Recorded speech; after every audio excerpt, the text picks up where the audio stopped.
Well, Brandon, thanks for being here, man. Thanks for having me. And this is our first time actually meeting Pace Morby, who I'm great friends with, really have a lot of respect for. Yep. I was asking him, hey, who would be good to have on the channel? He's like, you gotta have Brandon. He's such a cool guy, doing great things, really growing his business. And so if Pace says it, I believe it. So awesome to connect with you. Thanks, man. Thanks. Good to hear good things from a good guy like that. Go to 8weekacademy.com to claim your free copy of Jerry Norton's most popular training. In it, he reveals his blueprint for making $100,000 per year with real estate. If you're new here, I'm Jerry Norton. I went from dead broke to millionaire flipping houses, and after doing 1,000 deals, I created this channel to help you master the art of wholesaling and flipping real estate. Be sure to subscribe and click the bell icon to get notified when new videos are released. When we talk about flipping, it's kind of a broad term. If we want to kind of drill down on it, you've got wholesaling, which is assigning a contract. Yep. What's great about wholesaling is you don't actually take ownership of the property. You don't take title. Yep. You're moving your contract, you're flipping your contract, not the property. Whereas fix and flip, you actually take possession, you take ownership of the property. Inherently, whenever you buy real estate, you take on more risk because now you own it, right? Correct. You own an asset. And then you're going to spend money on a repair, on a rehab, and then flip it for a profit to a retail buyer. That we call fix and flip. So in the flipping world, we've got wholesaling and then fix and flip. So there's kind of a breakdown there. If you're listing right now and you're just a wholesaler or you're just interested in wholesaling, I really want you to pay special attention to this video because there will come a point, or there may come a point where you're going to be ready to then take on a fix and flip and maybe even transition like Brandon did full time from starting out wholesaling to moving straight into fix and flip and kind of making that your go-to business model. Me personally, I like to do both, but I find a lot of value, I find a lot of reward, and I think going into fix and flip is a really smart move in the business because there's a lot of benefit to learning how to get good at fix and flip. But what I want to talk to you about, Brandon, is you started out wholesaling. That's how I started out. I actually didn't touch my first fix and flip for probably about 2 years in. Just wholesaling. Okay. We have a lot of viewers on the channel that are kind of brand new. They want to dive into the world of flipping and real estate investing. Let's talk a little bit about why it's a good idea to start out wholesaling and maybe some of the downside to starting out straight out of the gate into fix and flip. So, because you did that, you started out with wholesaling. Yeah.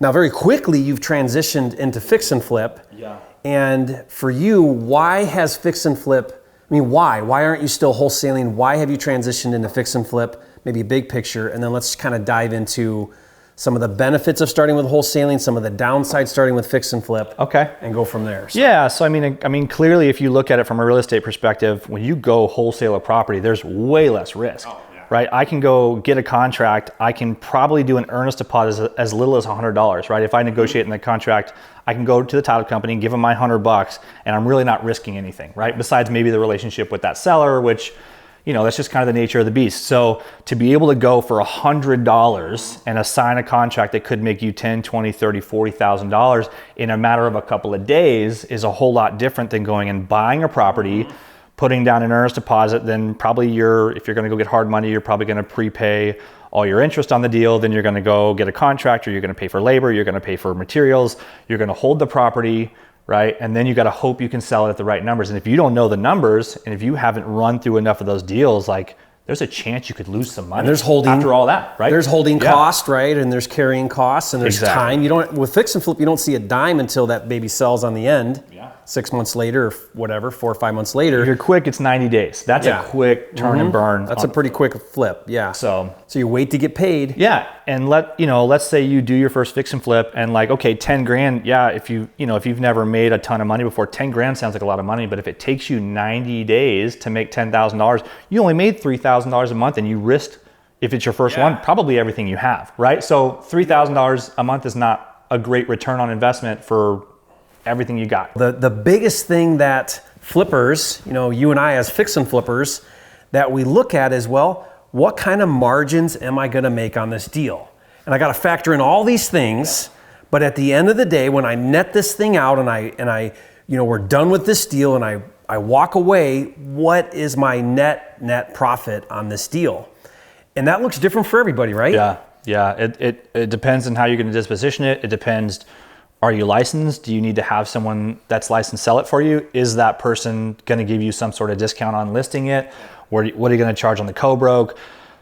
Closing costs, who are you using for title? Are you going to do like a hold open policy? I mean, there's so many different things you can do. So really when you look at it though, there's 4 things if you want to kind of categorize everything. I think there's 4 different areas of a fix and flip that you've got to understand.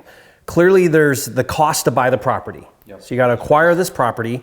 You've got your cost of renovation. What does that look like? Yep. You've got your closing cost, and closing cost is commissions, it's prorations, it's title insurance, it's all the fees when you buy and when you sell a property. You got it on both sides. You got to pay fees, and then you've got your carrying cost, and that's your cost of money, right? You're gonna raise capital ideally. You don't self-fund every deal, right? You're gonna raise capital. It could be hard money, private money. There's a cost to that money. You've got to float the cost of that money from when you buy it to when you sell it, right? So we call that carrying cost. And then if there's a 5th number that you really want to understand, it's then your profit, right? So again, guys, you got the most important one. The most important one. So you've got your cost to buy the house, cost to renovate the house, closing cost, carrying cost, which is finance, and then profit. Those 5 things for a flipper is everything. Like you're always looking at those. And some of those numbers are easier to kind of factor into a deal. Yeah. Some of those are some variables, you know, like, wow, you know, is my rehab really going to cost 20 grand or is it going to cost me 30 grand or 25? What is the real number? And am I really going to sell it for 450 or am I going to sell it for 425? Yeah. Those things everything kind of plays a role and has to be factored in, has to be understood, so that when you walk away from that deal, you know with some level of certainty what you're going to make on the deal. Yeah, you want to be confident. I mean, the last thing you want is to be, you know, keeping yourself up at night, especially if you got 2, 3, 4 deals going on because you're buying at slim margins and you're not even sure if you're going to make a profit after working on this thing for 3, 4, 5 months, right? And that's stressful. Yeah, you don't want to have that stress. And plus, we all get in this to make money, right? Yeah. At the end of the day, we want everybody in this industry to make money. So that's what we got to look at. So for us personally, when we look at a deal, first thing we look at is like obviously like entry cost, but I work the numbers backwards. So I started my ARV, right? I started my ARV. ARV is after repair value. After repair value. So what it's going to sell for fixed up. Yep. And look at that number first. More recently, especially in this market, so depending on how deep you are into kind of what's going on in today's market, obviously we have a housing shortage, simple supply. Low inventory, so simple supply and demand means that there's higher demand right now. We can sell at higher prices. That's why you're seeing an elevation of prices right now. So right now, kind of our rule of thumb is let's take an ARV and let's price it to sell $10,000 below our competition. I personally believe you're going to make more money that way because what you're going to do is you're going to ideally invite a bidding war, right? That's every deal that we've sold that we've made the most money on, there were at least 3 contracts involved. And right now is kind of your heyday to make that happen, right? Yeah. You've been doing this long enough, I'm sure, to know that it wasn't always a seller's market, right? To where you might have a property sit for 90 days before it's sold if you wanted to make every dime you could out of it, right? And you can go into so you underprice it to try to get a lot of attention. So I want to underprice then bid it back up to maybe where you want it to be. Yeah, get it back where you want it to be, or higher and move it quick, right? So for me, as a relatively new fix and flip, like I don't have a ton of capital just sitting around, and when we make capital, we put it right back into our next deal. So if I have, right, by the time I go buy a deal and I do $50,000 in renovation plus my earnest deposit plus my prepaid interest plus whatever else I've got, it's not crazy for me to have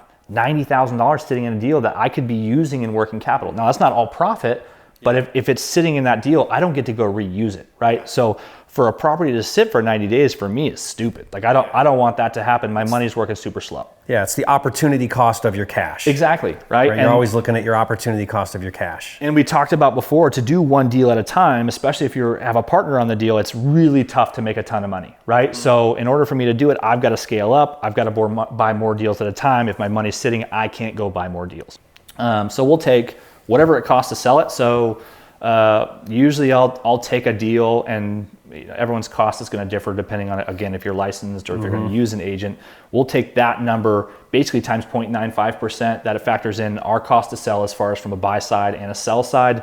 Also includes commissions. Commission side, and then also includes whatever it's going to cost to like buy and sell it from a title standpoint. Okay, so guys, let's back into. I like that. So I use 9%. Okay. So you're talking right now about your closing costs. So 9% of ARV, what Brandon's doing is he's taking whatever I think I'm going to sell this for after it's fixed up.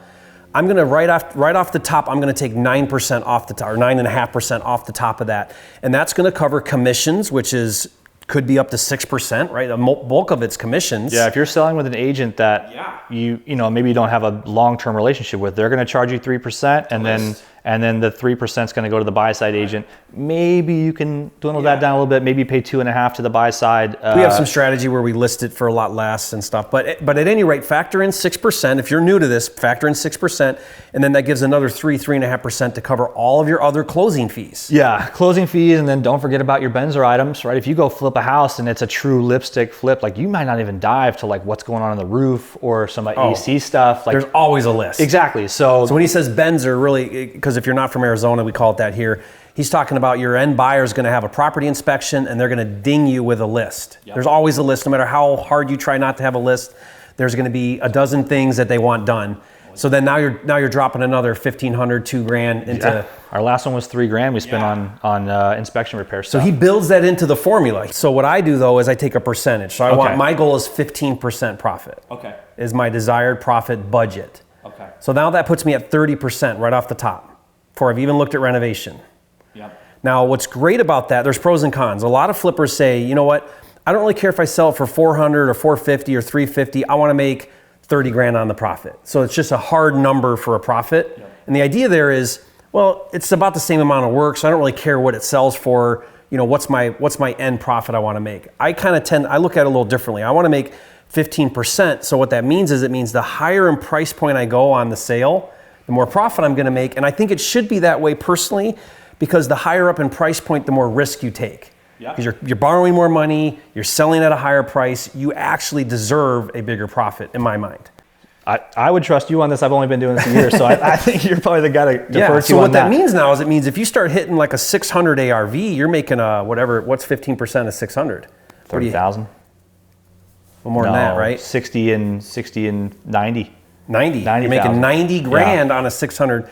Now, if you're selling that thing for 1.2, you're hitting the 120 plus or whatever, right? So the more higher you go, the more profit I think you should make. And here's the other benefit to this, I think, and this might be something you really think about, Brandon, is the higher up in price point you go with ARV, the less competition you have from flippers. Completely agree. Most of my deals now are all 6-figure and higher profit margins.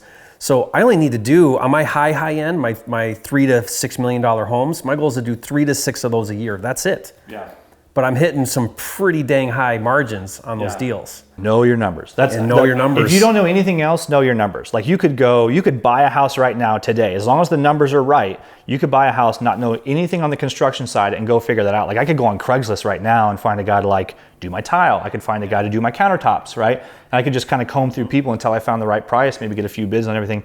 I could do the deal from a construction standpoint off Craigslist, right? But I can't do the deal from a number standpoint off Craigslist. Like I've got to know that numbers before I start, because you could get in, have a $25,000 renovation budget and lose everything on a deal, as opposed to if you buy at the right price, have a $100,000 renovation budget and make money hand over fist. So I think the numbers, you're right, are it's all about the numbers. So guys, that's the nature of this. There's no ceiling. That's what I love about fix and flip is, generally speaking, now this isn't a blanket statement, but generally speaking, wholesaling, you're going to kind of stick to these margins. You're going to be hitting the $15,000 on a typical deal. A lot of them are going to be 5. Some of them are going to be 25. Yeah. Maybe every now and then you get this deal of a lifetime and you make, $100,000 on a wholesale. Yeah. Not very likely. Doesn't happen very often.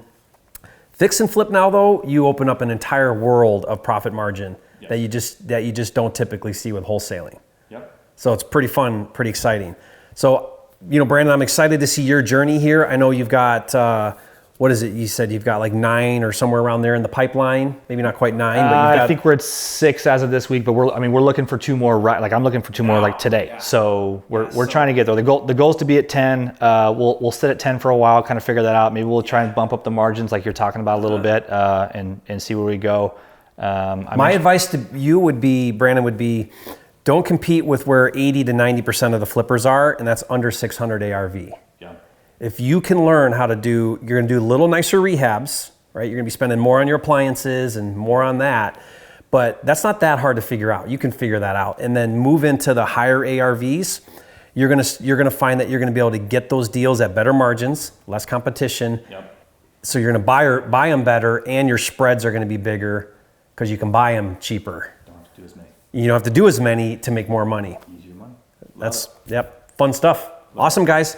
So if that was helpful, let us know. Leave a comment and let us know that was really helpful to kind of think about transitioning from wholesaling into fix and flip. Leave a comment too and say, hey, Brandon, you are a flipping genius. Pretty exciting to see that you're in a year, you're now into the fix and flip world. You've got 6 or so in the pipeline and just really growing the business. It's so fun to see.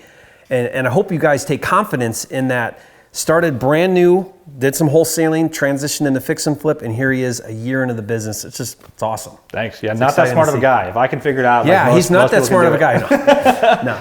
But really, he's just an everyday guy, just like you and I. But he's willing to. I think, Brandon, what I would say is you're willing to put yourself out there. You're willing to take some risk. You're willing to learn as you go.